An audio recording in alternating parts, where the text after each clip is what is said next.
This is Jatin Sachdeva from Holy Child Public School, and today I am going to teach you about different poetic devices which are very important from board exams perspective.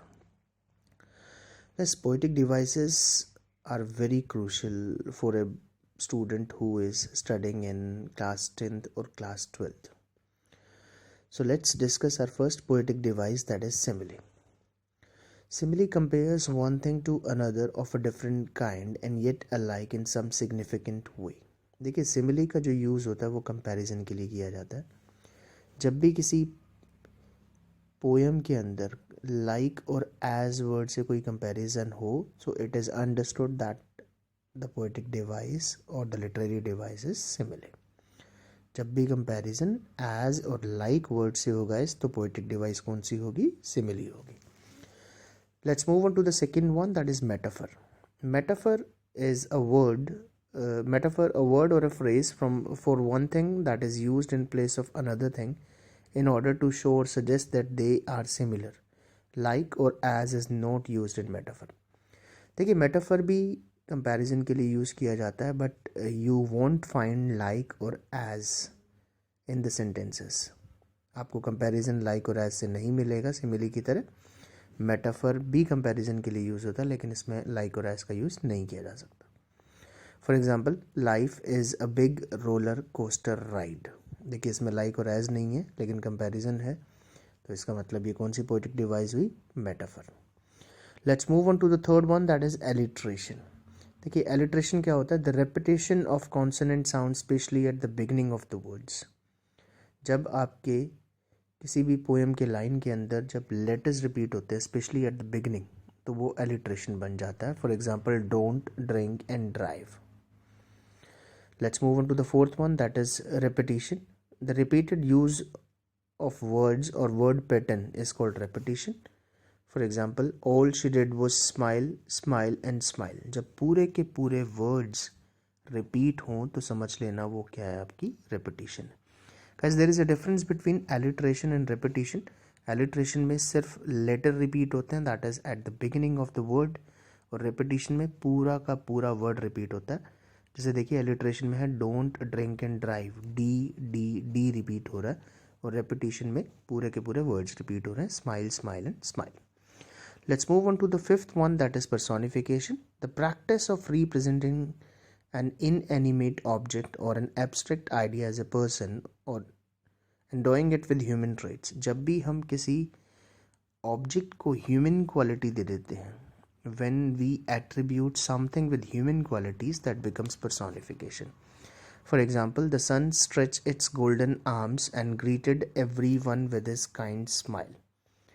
देखिए सन को यहाँ पर quality दी गई है किसकी? Human की, इसलिए ये कौन सी पोएटिक डिवाइस हो गई? Personification. The trees were fluttering and dancing in the breeze. जो पेड़ थे वो डांस कर रहे थे, वो हिल रहे थे ब्रीज के अंदर. Let's move on to the next one, that is pun. Guys ये जो पन है, it has recently been asked in board examination of class 12. अभी इसको रिसेंटली पूछा भी गया है. देखते हैं पन क्या है. द पन can use multiple meanings of the same words. यानी जब आप शब्दों के साथ खेलते हैं गाइस, जब एक वर्ड दो मीनिंग कन्वे करता है या उससे ज़्यादा कन्वे करता है, तो that becomes pun. For example, I am a mender of bad soles. यहाँ पर आप देखिए, I am a mender of bad souls.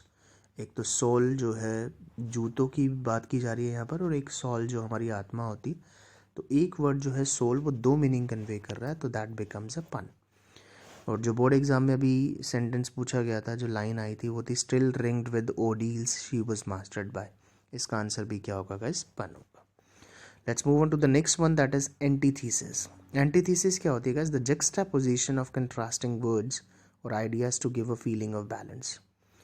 जब कॉन्ट्राडिक्टरी वर्ड्स, एक ही लाइन के अंदर कॉन्ट्राडिक्टरी वर्ड्स यूज होते हैं इकट्ठे, कॉन्ट्राडिक्टरी जैसे पीस और वॉर, गुड एंड इविल, जब ये वर्ड्स एक ही सेंटेंस में यूज होते हैं तो that becomes antithesis.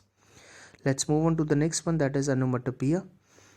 The formation of a word from a sound associated with what is named. जब वर्ड्स, ऐसे वर्ड्स यूज हों जो साउंड्स को रिप्रेजेंट करते हों, जैसे बज, वुफ, हिस, क्वैक, बीप, तो ये कौन सी पोएटिक डिवाइस होती है guys? अनोमेटोपिया.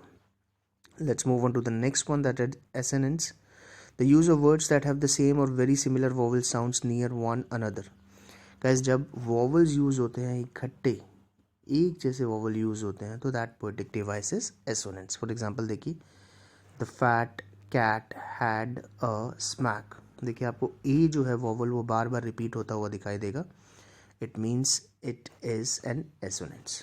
And the last one is guys oxymoron. The conjoining of two contradictory words. जब दो contradictory words इकट्ठे यूज हों, स्पेशली एडजेक्टिव्स यूज हों, तो समझ लेना वो कौन सी पोएटिक डिवाइस है आपकी?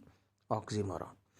For example, I observed deafening silence there. Deafening silence, एक ऐसा साइलेंस जो आपको बहरा कर दे. देखिए दोनों टर्म्स ऑपोजिट हैं, तो इसलिए ये पोएटिक डिवाइस कौन सी है आपकी? ऑक्सीमोरॉन. गाइस एक बार फिर बता देता हूँ हमने आपको कौन कौन सी पोएटिक डिवाइस डिस्कस की है.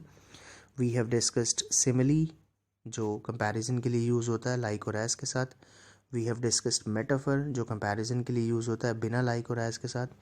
एलिट्रेशन, जहाँ पर आपका कॉन्सोनेंट लेटर जो है वो रिपीट होता है at the beginning of the words.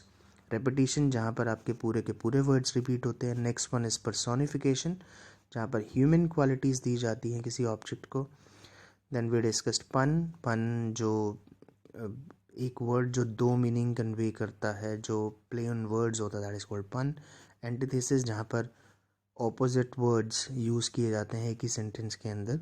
Onomatopoeia, that is जो साउंड्स वाले वर्ड्स होते हैं. एसोनेंट्स, जहाँ पर वोवल रिपीट होता है, एक ही वोवल बार बार रिपीट होता है. एंड ऑक्सीमोरॉन, जहाँ पर कॉन्ट्राडिक्टरी वर्ड्स को यूज़ किया जाता है. आई होप कि आपको ये वीडियो पसंद आया होगा. If you have like this video, please share it with your friends and subscribe to our channel as well. Thank you very much.